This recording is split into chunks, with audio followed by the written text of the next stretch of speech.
دنیا داری چھوڑ دیں کچھ دیر کے لیے. ایک صحابی ہیں، بخاری شریف صحیح سند کی حدیث ہے، کلمہ پڑھا، کچھ دنوں کے بعد مال غنیمت آیا. نبی پاک صلی اللہ علیہ وسلم مال تقسیم کر رہے تھے تو میرے حبیب نے اس صحابی کو بھی دیا، فرمایا یہ رکھ لے. اس کو پیسے دیے حضور نے. اس نے پیسے ہاتھ میں پکڑے اور محبوب پاک صلی اللہ علیہ وسلم کا چہرہ دیکھ رہا ہے. پتہ کیا لفظ اس کی زبان پہ آئے؟ کہنے لگے یا رسول اللہ میں نے اس لیے کلمہ تو نہیں پڑھا تھا میں پیسے لوں گا. حالانکہ تالیف قلب حصہ اسلام کا، جو بندہ نیا کلمہ پڑھتا تھا اس کو کچھ نہ کچھ دیا جاتا تھا چونکہ اس کی برادری چھوڑ جاتی. کہنے لگے حضور اس لیے تو کلمہ نہیں پڑھا تھا کہ پیسے آئیں گے. نبی پاک نے فرمایا کس لیے پڑھا تھا؟ کہا یا رسول اللہ میں نے تو اس لیے پڑھا تھا کہ آپ مجھے جہاد میں لے جائیں گے اور میں آپ کے نام پر اپنی جان قربان کر دوں گا. میں نے کچھ لینے کے لیے نہیں، جان دینے کے لیے کلمہ پڑھا تھا. تو حضور میرے لیے مہربانی فرمائیں، مجھے آپ یہ دنیا داری ہی دنیا داری، مال ہی مال. حضرت میاں شیر محمد شرف پوری رحمت اللہ علیہ کی وہ بات میرے دل کو چھو جاتی ہے. ایک آپ سے شخص آ کے کہنے لگا حضور میں پہلے غریب تھا فلاں جگہ میں نے. ہاں یہ بات بالکل درست ہے کہ شیخ جو کامل ہوتا ہے وہ دعا کرتا ہے اللہ کی بارگاہ میں، یا اللہ یہ میرے پاس آیا تو اسے کوئی کمی بھی نہ رہے، کوئی بھی نہ رہے. یہ تو اس کی اپنی درویشی ہے نا کہ وہ یہ بات کہے، تو اپنا رنگ ہے اس کا. میاں صاحب کے پاس آیا تو آ کے کہنے لگا حضور میں فلانے آدمی کا مرید ہوا ہوں، ایک کارخانہ تھا اب 4 ہو گئے. تو آپ فرمانے لگے تیرا تو بیڑا گرک ہو گیا، چاہیے تھا تیرا ایک بھی چھڑاتے، تجھے اللہ اللہ پہ لگاتے، تجھے اور پھنسا دیا دنیا میں. یہ کون سی تُو نے درویشی اختیار کی، اور کارخانے بڑھ گئے تیرے. حضرت عیسیٰ علیہ السلام کے پاس ایک شخص آیا تو اس نے آ کے کہا میں نے آپ کے ساتھ رہنا ہے حضور، میں نے آپ کے ساتھ رہنا ہے. آپ فرمانے لگے دنیا دار بن کے رہو گے کہ دین دار؟ کہنے لگا جی میں دین دار بن کے رہوں گا. فرمانے لگے دنیا کی طلب نہ کرنا ورنہ میری صحبت میں نہیں رہ سکو. حضرت عیسیٰ علیہ السلام نے شادی نہیں کی، مکان ہی نہیں بنایا، ایک تکیہ، ایک پیالہ، ایک کمبل، جہاں رات ہوتی وہیں سو جاتے. ایک دن ایک شخص کو دیکھا کہ وہ نا ڈھلان بنی ہوئی تھی، پتھر کی پہاڑ تھوڑی سی ڈھلان بنی ہوئی تھی تو نیچے لیٹا ہوا ہے. آپ نے کمبل بھی صدقہ کر دیا. کہنے لگے آج کے بعد جہاں ڈھلان بنے گی وہاں سو جائیں گے، کمبل کی ضرورت ہی کوئی نہیں. کچھ دنوں کے بعد ایک شخص کو دیکھا کہ وہ اپنے ہاتھ کا تکیہ بنا کے سویا ہوا ہے، تکیہ بھی خیرات کر دیا. کہنے لگے اس کے بغیر بھی گزارا ہو سکتا ہے. کچھ دنوں کے بعد دیکھا کہ ایک آدمی چلو میں پانی پی رہا ہے، پیالہ بھی اللہ کے راستے میں دے دیا. کہنے لگے چل جائے گا کام اس کے بغیر. فرمایا دنیا دار بن کے نہ آنا. کہنے لگا نہیں صاحب میں دین دار بن کے آؤں گا. جناب عیسیٰ علیہ السلام نے رکھ لیا. آپ پہلے دن ہی کہنے لگے چل آجا روٹی کھا لے. 3 روٹیاں منگائیں، اس کو ساتھ بٹھایا. فرمانے لگے میں تو ایک کھاؤں گا، تو کتنی کھائے گا؟ کہنے لگا جی میں بھی ایک ہی کھاؤں گا. ایک روٹی اس نے کھا لی، ایک آپ نے کھا لی. تیسری روٹی چھوڑ کے جناب عیسیٰ علیہ السلام دریا کنارے وضو کرنے چلے گئے. واپس آئے تو روٹی کوئی نہیں تھی. اللہ کے نبی تھے، جان گئے. رب کریم کا بندہ بھی جان جاتا ہے. اقبال کہتے ہیں اولیاء کیا ہیں جواسیس القلوب، کہتے ہیں رب کے ولی کو ٹٹولا نہ کر، وہ تو دلوں کے حال بھی جانتا ہے. انہیں ٹٹولا نہ کر، غبار آلود سمجھ کر حکارت سے نہ دیکھ ان کو، انہی کی ٹھوکروں سے سلطنت بنتی بگڑتی ہے. اور اقبال کہتے ہیں نہ تیغ و تیر میں نہ لشکرو سپاہ میں، نہ تیغ و تیر میں نہ لشکرو سپاہ میں. کہتے ہیں نہ تلوار میں نہ تیر میں نہ لشکر میں نہ فوجوں میں، نہ تیغ و تیر میں نہ لشکر و سپاہ میں ہے جو بات مرد کلندر کی بارگاہ میں ہے، جو بات مرد کلندر کی بارگاہ میں. تیسری روٹی کدھر ہے؟ کہنے لگا حضور مجھے نہیں پتا. فرمانے لگے تجھے پتا ہے پر تو بتا نہیں رہا. کہنے لگا مجھے تیسری روٹی کا پتا. حضرت عیسیٰ علیہ السلام ایک ہرنی جا رہی تھی، اس کے ساتھ 2 بچے تھے. آپ نے ایک بچہ پکڑا، اس کو ذبح کیا، لکڑی جلائی، اس کو بھونا، اس کو بھی کھلایا، خود بھی کھایا، ہڈیاں جمع کر دیں. جب وہ ہڈیاں اس پہلو کو ذرا سمجھیے گا، جب کھا بیٹھے ہڈیاں جمع، وہ ہرنی بھی کھڑی ہے، دوسرا بچہ بھی کھڑا ہے. ایک بچہ کا ذبح کر کے کھا لیا، دوسرا کھڑا ہے. جب پیٹ بھر لیے وہ بھی ڈکار لینے لگا سامنے، تو حضرت عیسیٰ علیہ السلام ہڈیوں سے کہنے لگے چلو اٹھ جاؤ اللہ کے حکم سے۔ ہرنی کا بچہ پھر سے زندہ ہو گیا، وہ چلا گیا، ماں اس کو ساتھ لے کے روانہ فرمانے لگے دیکھ اللہ نے مجھے معجزہ دیا ہے، ہم نے کھا بھی لیا ہے اور بچہ چلا بھی گیا ہے، ہمارے پیٹ میں ہے بھی، اور اب تو بتا دے روٹی کس نے کھائی ہے۔ کہنے لگا جی مجھے نہیں پتا، نہیں پتا مجھے۔ حضرت عیسیٰ علیہ السلام اس کو ساتھ لے کے بڑھے تو دریا کے اوپر، پانی کے اوپر پیدل چلنے لگے، دریا پار کر گئے۔ فرمانے لگے تو پانی پہ چلتا رہا ہے، سارا پانی کراس کر گیا ہے تو ڈوبا نہیں، اب بتا دے روٹی کس کے پاس ہے۔ کہنے لگا نہیں پتا، مجھے پتا۔ اللہ اکبر، وہ کیا خوب لفظ کہہ گئے سجادہ نشین حضرت پیر میر علی شاہ صاحب رحمت اللہ علیہ، بے قدراں کچھ قدر نہ جاتی، کھیتی خوب تسلی ہو، اے دنیا دار پجاری زردے کتیاں دے گل ٹلی ہو۔ سارا دریا اتنا بڑا دیکھتے ہیں لوگ جو آتے ہیں نا درویشوں کے پاس، بڑے رنگ دیکھتے ہیں پر بدلتے نہیں، رنگ بڑے دیکھتے ہیں پر اپنے آپ کو تبدیل، او بانج فقیروں کسے نہیں مارے آئے ہوئی چور اندر دا ہو، دیکھتے بڑا کچھ ہے بدلتے نہیں۔ نہ بدلا، حضرت عیسیٰ کہنے لگے منوا کے میں بھی چھوڑوں گا، تو مانے گا۔ آپ نے نا ریت کٹھی کی، ریت 3 حصوں میں ریت جمع کر لی اور پھر اس پر کچھ پڑھ کے پھونکا تو وہ سونا بن گئی۔ 3 ڈھیریاں تھی ریت کی، پھونکا تو سونا بن گئی۔ آپ فرمانے لگے یہ سونا تیرا، ایک ڈھیری تیری، ایک میری، اور تیسری اس کی جس نے تیسری روٹی کھائی ہے۔ کہنا جی میں ہی کھا دی، میں نہیں کھائی۔ یہ تیسرا اس کا حصہ جس نے تیسری، کہنے لگا میں نہیں کھائی ہے، مان گیا۔ ذرا بات کو سمجھیں، پانی پہ پیدل چلا ہے پر مانا، دنیا دار ہے نا، مانا نہیں۔ ہرنی کا بچہ زندہ ہوتا دیکھا ہے پر مانا، دنیا قابو آنے لگی ہے تو مان گیا ہے۔ کہنے لگا جی میں نہیں کھائی ہے۔ فرمایا او بھلے مانس، تجھے کہاں تھا دنیا داری نہ کرنا، تجھے جناب عیسیٰ کی صحبت ملے گی، پر تو ایک روٹی پہ رہ گیا یار۔ کہاں دنیا دار پجاری زردے کتیاں دے گل ٹلی ہو، کہاں رہ گیا تھا۔ حضرت میاں محمد بخش صاحب رحمت اللہ تعالیٰ علیہ کو ایک شخص لے گیا ٹانگے پہ بٹھا کے، ٹانگے پہ۔ غلام رسول مہر صاحب نے لکھا ہے کہ وہ ٹانگے پہ بٹھا کے لے گیا اور لے جا کے نا تو میاں صاحب جی حضور یہ زمین بھی میری ہے، یہ بھی میری ہے، وہ بھی میری ہے، یہ بھی میری ہے، بڑی اس نے تفصیل سنائی۔ تو میاں صاحب فرمانے لگے بس کر یار، میں بڑی دیر سے سن رہا ہوں کہ تیرا بڑا کچھ ہے، بس کر۔ کہنے لگا حضور نہیں، یہ بھی تو میں نے تھوڑی دکھائی ہے، اور بھی میرے پاس بڑا کچھ ہے۔ تو آپ فرمانے لگے یہ بتا تجھ سے پہلے کس کے پاس تھا؟ چپ کر گیا۔ فرمایا اس سے پہلے کس کے پاس تھا؟ چپ کر گیا۔ کیا خوب فرمایا، کیا درویشوں کا کہنے کا انداز ہے، کیا خوب رنگ ہے، اور تشبیہ کس طرح کی اعلیٰ دیتے ہیں۔ دانش مندہ دا کم ناہی دل دنیا نال لانا، اس ووٹی کئی خامند کیتے جو کیتا سو کھانا، اس ووٹی کئی خامند کیتے جو کیتا۔ یہ دکان میری ہے تو پہلے کس کی تھی؟ اس سے پہلے کس کی تھی؟ یہ گاڑی میری ہے تو اس سے پہلے کس کی تھی صاحب؟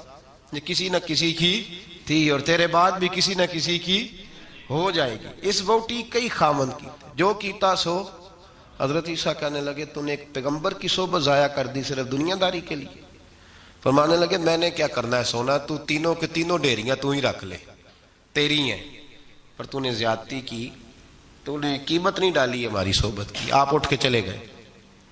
صحرا کا علاقہ تھا، وہ شخص وہیں بیٹھا تھا، ابھی سمیٹ ہی رہا تھا کہ 2 ڈاکو آ گئے، تلواریں پکڑی ہوئی ہیں۔ کہنے لگے چل دوڑ جا، سونا مارا ہے، تو کدھر سے آ گیا؟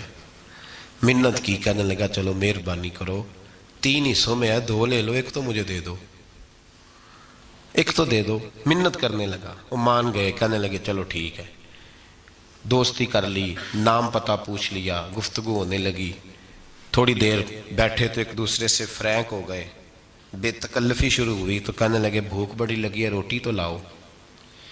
ایک کو بھیجا، ڈاکوؤں میں سے ایک کو بھیجا کھانا لینے، وہ کھانا لینے چلا گیا۔ اب یہ دونوں پیچھے رہ گئے، ایک وہ روٹی کھانے والا اور ایک ڈاکو تو آپس میں کہنے لگے یار یہ تیرا پوچھتا ہے وہ روٹی کھانے والا تیرے اس کے ساتھ کیا تعلق ہے؟ کچھ بھی نہیں، ڈاکو سجن ہے۔ کہنے لگے ایسے اتنا سونا اسے دے رہے ہو، آتا ہے تو دونوں پکڑ کے مار دیتے ہیں اس کو، اور سونا دونوں آدھا آدھا بانٹتے ہیں۔ بالکل ٹھیک ہے، میرا کون سا چچا کا بیٹا ہے، چھوڑو، ویسے اس دور میں چچا کے بیٹے بھی پکڑ ہی لیتے ہیں اگر کبھی مسئلہ بن جائے تو۔ چلو جی فیصلہ ہو گیا۔ اب وہ جو گیا وہ بھی تو دنیا دار تھا نا، اس نے کھانا خریدا تو اس نے کہا میرا کون سا ان سے یہ رہنا ہے، اس نے روٹی میں زہر ڈال دیا۔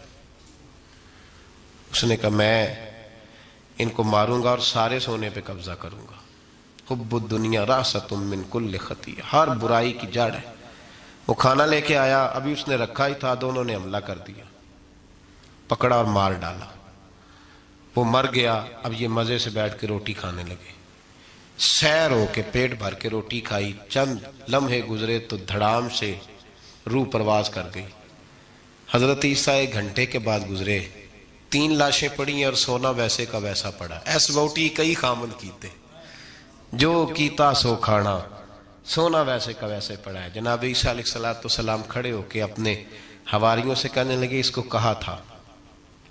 کہا تھا تو صحبت حاصل کر، دنیا داری سے بچ، لیکن اس نے دنیا داری کو فوقیت دی، ایک پیغمبر کی صحبت کو فوقیت۔ آج نقصان یہ ہوا ہے کہ خود مرا ہے اور 2 لاشیں اور بھی اس نے ساتھ کٹھی کر لی۔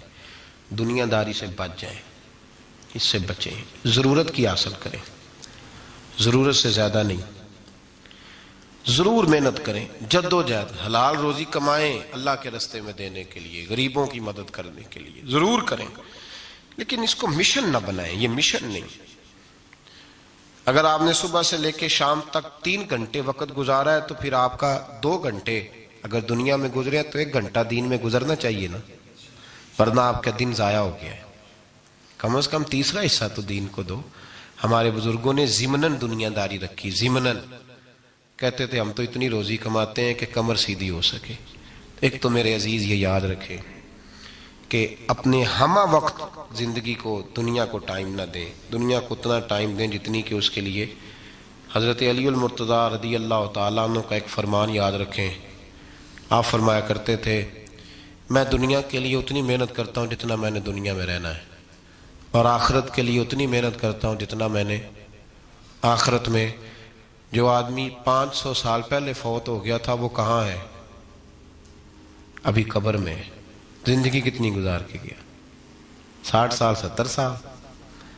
تو جتنا دنیا میں رہنا ہے اتنی اس کے لیے جد و جہد کریں، جتنا جانا ہے اتنا جانے کے لیے محنت کریں، اپنے آپ کو ضائع نہ کریں۔ اور یہ جو اللہ اللہ سیکھ رہے ہیں لوگ درویشی کے رستے پہ، ان کے لیے تو موت ہے، یاد رکھیں۔ جتنا زیادہ دنیا کی طرف جائیں گے اتنا، دیکھیں نا اللہ تعالیٰ شراکت کو تو پسند فرماتا ہی نہیں۔ اگر آپ نے، اور پھر میں نے کہا کہ جس بندے نے، اس نے نماز پڑھتے بھی یہی سوچا ہے کہ میں نے نکل کے پیسے لینے ہیں، کیا اس نے حاصل کیا؟ اپنے آپ کو خوددار رکھیں، کبھی کسی موقع پر کسی بھی لحاظ سے اپنے آپ کو دنیا داری کے معاملے سے کمزور ظاہر نہ کریں، اور دنیا کا پیار جہاں آ گیا وہ ختم، طریقت ختم۔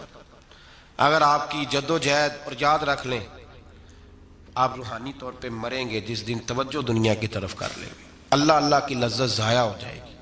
اور پھر ایک اور بات لکھ لیں، تجربے کی روشنی میں عرض کر رہا ہوں، لکھ لیں اس کو کسی جگہ، کسی ایسی جگہ نقش کر لیں جہاں سے کبھی مٹے نہ۔ ہم نے اپنے بزرگوں کی صحبت میں رہ کے ایک تجربہ سیکھا ہے، جس کی پیسے کی طرف توجہ ہوتی ہے پیسے اس کے آگے دوڑنے لگ جاتے ہیں، وہ دوڑتے ہیں، تو تھک جائے گا، ان تک پہنچ نہیں سکتا، تھکا کے ماریں گے تجھے پیسے، اور تو اپنا چہرہ پھیر پیسوں کی جانب تیرے پیچھے دوڑنے لگ جائیں گے، پیچھے پیچھے دوڑیں گے، بھاگتے پھریں گے تیرے پیچھے، بھاگتے ہیں پیچھے۔ لوگ کہتے ہیں نہیں رہنے دو، ضرورت نہیں۔ دنیا کا مزاج ہے، جو دنیا کے پیچھے بھاگتا ہے اس کے آگے بھاگتی ہے، اور جو منہ موڑ لیتا ہے اس کے پیچھے لگ۔ درویشی اختیار کرنے کا ارادہ تو کریں، ہم پروگرام ہی نہیں بناتے، ہمارا ارادہ ہی نہیں بنتا، ارادہ تو کریں۔ اور بھائی جس دن ارادہ ہو جاتا ہے اسی دن اللہ نوازنا شروع کر دیتا ہے، جس دن ارادہ ہوتا ہے اسی دن اللہ کہتا ہے چل کھول گیا، وَيَرْزُقُهُ مِنْ حَيْثُ لَا يَحْتَسِبُ، اب تجھے وہاں سے دینا ہے جہاں سے تیرا کبھی گمان بھی نہیں گیا ہوگا۔ اس لیے میرے بھائی توجہ اللہ کی طرف. خبردار یہ دنیا داری جتنی اس کی ضرورت ہے اس کو اتنا کرو. میرے نبی پاک نے زہد اختیار فرمایا ہے. زہد دنیا داری. پیسے بڑے اچھے ہوتے تو سب سے زیادہ میرے مصطفیٰ کی تجوری میں ہوتے, سب سے زیادہ. اگر آپ توجہ دنیا داری کی طرف کریں گے تو حالات خراب ہو جائیں گے. توجہ رب رسول کی طرف رکھیں, بڑی جلدی بہتری. محمود غزنوی نے نا ہیرے بکھیر دیے, خزانوں کے منہ کھول دیے. کہنے لگا جو جس پہ ہاتھ رکھے گا شاید اسی کی ہو جائے گی. کھول گئے دروازے. جو لوگ دوڑے, پتہ تھا بادشاہ کے پاس کیا ہے. یوں سمجھ لیں کسی نے پجاروں پہ ہاتھ رکھ دیا. کسی نے جا کے تو وہ جو بندے ہوئے تھے بڑے بڑے جانور استبل میں, اس نے کہا حویلی گھوڑوں سمیت میری. کسی نے کسی شے پہ, کسی پہ کسی شے پہ. دوڑنے لگے, جس پہ جو ہاتھ رکھے اسی کی. ایاز بڑا سیانہ تھا, پیچھے سے اٹھا دھیما دھیما آ کے تو محمود غزنوی کے کندھے پہ ہاتھ رکھ دیا. اس نے کہا تجھے کوئی شے نہیں چاہیے؟ کہا بادشاہ تو وعدے پہ قائم رہ, تو نے کہا تھا جو جس پہ ہاتھ رکھے گا اسی کا ہو جائے گا. تو مجھے جو شے چاہیے تھی میں نے ہاتھ رکھ دیا ہے, اب تو بتا وعدے پہ قائم ہے کہ نہیں. تو محمود نے اٹھ کے سینے سے لگایا, ماتھا چوما, کہا یاز بات ختم ہو گئی. دنیا داروں کی, مالداروں کا, ہر شے جس نے جو مانگی اس کی. پر ایاز محمود تیرا ہی رہے گا, محمود تیرا ہی رہے گا, محمود تیرا ہی رہے گا. نہ وہ غزنوی میں تڑپ رہی, نہ وہ خم ہے زلف ایاز میں, نہ وہ حسن میں رہی شوخیاں, نہ وہ عشق میں رہی گرمیاں. کہا یہ تیرا ہی رہے گا. او بھائی ایاز ہمیشہ فائدے میں رہا, ہمیشہ. اس کے لب ہلتے تھے تو محمود ہر شے نچھاور کر دیتا تھا. کیوں ایک پجاروں کے پیچھے بھاگتے ہو؟ وہ چابی کیوں نہیں لیتے جس سے سارے خزانے کھل جاتے ہیں؟ وہ چابی کیوں نہیں لیتے جس سے سارے خزانے کھل جاتے ہیں؟ وہ چابی حاصل کرو. بس جس کا محمود ہو گیا وہ بچ گیا. پہلا رب نو یار دا شوق ہویا,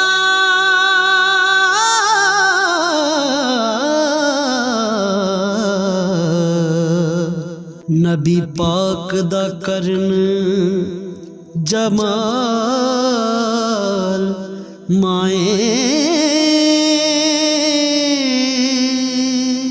آیا وہی لے کے ہویا ترت حاضر. تے لیا یار نے یار نو پا